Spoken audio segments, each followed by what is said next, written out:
Businesswoman, pilot, Lewis and Clark Law School graduate, and now former legislator. Betsy Johnson trying to do something no one's done in Oregon in nearly a century: win the election for Oregon governor without being affiliated with any political party. Once a Democrat, the former state senator from Scappoose was co-chair of the powerful Joint Ways and Means Committee when she resigned from the Senate late last year to focus on her run for governor. Betsy Johnson, welcome to Eye on Northwest Politics. Good morning. Thank you for having me. Why step away from the Democratic Party for this race? Well, actually, I've had a front row seat to the problems that the high degree of polarization by the two political parties is creating. I want to put the people back in charge. I just think that we're in such serious trouble right now that people are crying out for a change.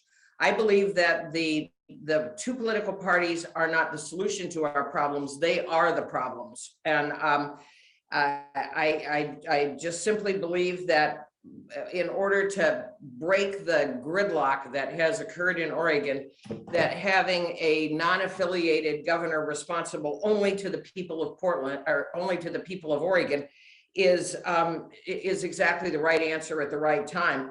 Politics has become so polarized that we have left the people behind. And my candidacy is about putting people back in charge. Because you're unaffiliated, you won't be on the ballot for the upcoming May 17th primary, but you will need 23,750 valid signatures to be on the November ballot. Will you have them by that August 16th deadline?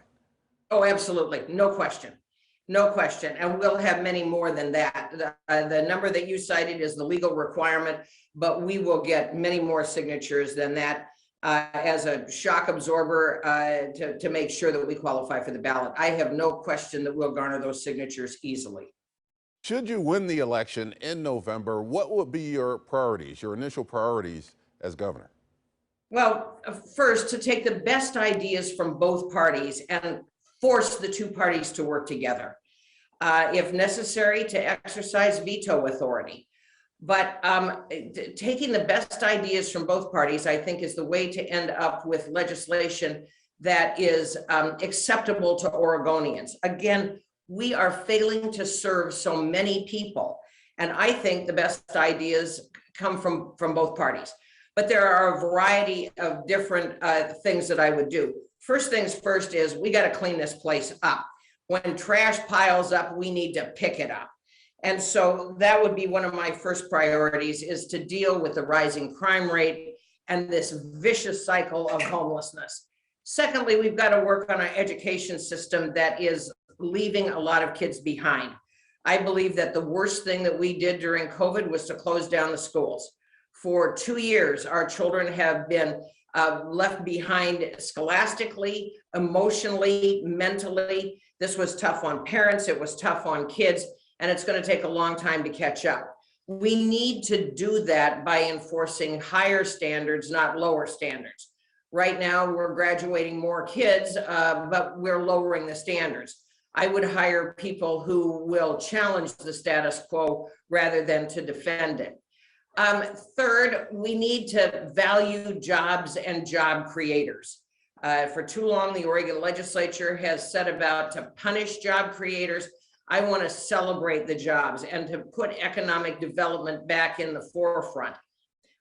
Next, Oregon has become way out of reach financially for most people. Buying a house that used to be sort of the foundation of people's financial independence is out of reach. One of the reasons that we have a housing affordability crisis is that we have a housing supply crisis.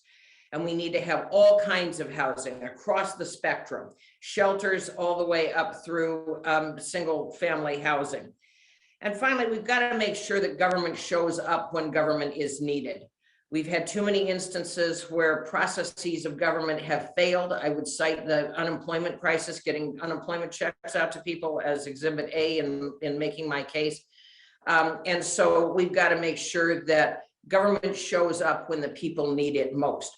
So those would be the things that I would focus on right from the get-go. Well, we had Republican gubernatorial candidate Bud Pierce on this show recently, And I asked him why he thought a Republican had a chance to win Oregon governor. Listen to what he said. Why do you think there's an opening for a Republican to win the governor's mansion here? Betsy Johnson. Betsy Johnson is a Democrat. She's been legislature for 20 years, senator for much of that time. She's going to draw more Democratic votes than Republican votes in the final. You'll have then 2 Democrats, 1 Republican. We think back to George Bush Sr. and Bill Clinton and Ross Perot. Ross Perot took a lot more votes from George Bush and Bill Clinton. Bill Clinton won with around 37–40% of the vote. Sets up for us. It's our chance. So what do you say to people who see you as a spoiler in this race? Well, I dispute that premise right from the get-go. If you look at the technical numbers, the Republicans' registration is at 25% across the state and dropping. The Democrats have about 30%. Those are rough numbers. Non-affiliateds that are now the greatest number of voters in Oregon are above 40%. And despite what people saw happen in Virginia, that is not going to replicate itself in Oregon. Oregon is not Virginia. And I fully anticipate being the next governor. Whoever finishes third in this race is going to be the spoiler. But I fully expect that I'm going to be the next governor of the state of Oregon. You've gotten significant endorsements from Democrats and Republicans, and some big financial contributions from prominent business people, including about $1 million from Nike's Phil Knight. What do you think that says about your candidacy and your viability? Well, there are very few people in Oregon who love Oregon as much as Phil Knight does. I am proud to have him and other job creators in Oregon in my corner. I mean, Phil Knight was born here. He was educated here. He started a world-class company here. He employs thousands of Oregonians, and he's curing cancer in Oregon. I think that's a pretty good track record, and I am thrilled to have Mr. Knight and others in my corner. I mean, recently, Oregon lost out on a big investment when part of Intel chose to grow in Ohio instead of here. In querying people associated with Intel, the question I posed was, why did this happen? And the answer is nobody answered the phone in the governor's office. They should have answered that phone 18 months ago. They never asked, what does the customer need? We have made this state very unfriendly to business, and Governor Johnson would correct that in a heartbeat. We've got about a minute left, and just give me your feel for what you think the challenges of running for this office are if you don't have a party machinery behind you. Well, clearly that's a problem. Without the money and the machinery of the two parties, I'm going to need all the help I can get. And if people like what they've heard here or like what they've heard in the appearances that I've made around the state, I'm going to encourage them to go to our website, which is runbetsyrun.com, sign up and help us. We are creating from whole cloth what the two entrenched parties already have. They've got databases, they've got the national Republican governors, the national Democrat governors associations to filter money and machinery into those candidacies. We are powered by people. We are powered by the people of Oregon. Again, I will come onto the ballot through the power of people's signatures. And so we need to ask Oregonians to join us in changing up what's wrong with Oregon right now. Only 18% of Oregonians think we're headed in the right direction. That says something dramatic, that people are ready for big, bold change. And that's what I intend to bring. Just like a 100-year flood, this is going to be a 100-year election where people get a chance to have Oregon get our exceptionalism, our mojo back again. And I'm going to need people to help me. So they need to go to runbetsyrun.com, sign up. That's how we'll communicate with them. That's how we'll get petitions out into people's hands so that they can put me on the November ballot. Betsy Johnson, thanks for joining me on Eye on Northwest Politics. Thank you, sir.